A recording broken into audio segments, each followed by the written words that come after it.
What's up guys, welcome back to part 4 of the EK restoration build. As you saw, we got a little bit of the engine stuff done. We also started on the motor mounts.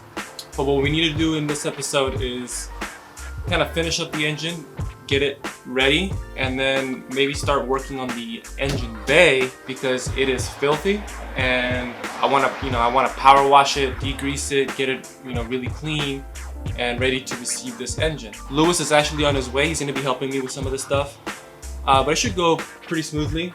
There's still some things I will show you guys at a later date as far as like gauges go, because I do have aftermarket autometer gauges in the car, so I need to be ready for that. But yeah, like I said, for this video, it's going to be getting the engine 95% ready and then getting the engine bay 100% ready. So let's get to work.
Alright guys, that is a wrap. This engine is finally ready to go in the car.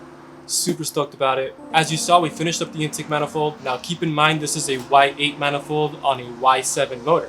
There were a few challenges, but we worked it out with a little bit of research and everything seems to be squared away just fine. Now this engine is basically like 97% assembled. There's a few things that I want to do in the car, like heater hoses, because I want to get the orientation. I don't want to install them and then have to reinstall them later. So it's basically 99% done. Now I'm sure a few of you are wondering why we haven't painted the valve cover. It is going to be painted. You guys will see the color later, but I want to wait until it's in the car because I don't want to risk scratching the valve cover when inserting it in the engine bay. So we got the engine bay clean, we got the engine ready to go in the car. So I think this was a very successful part 4 of the series. Next time we're going to be cleaning the transmission, prepping that, bolting the two together, engine and transmission, and throwing it in the car. So for now, please like and subscribe, and remember, function, momentum, grip.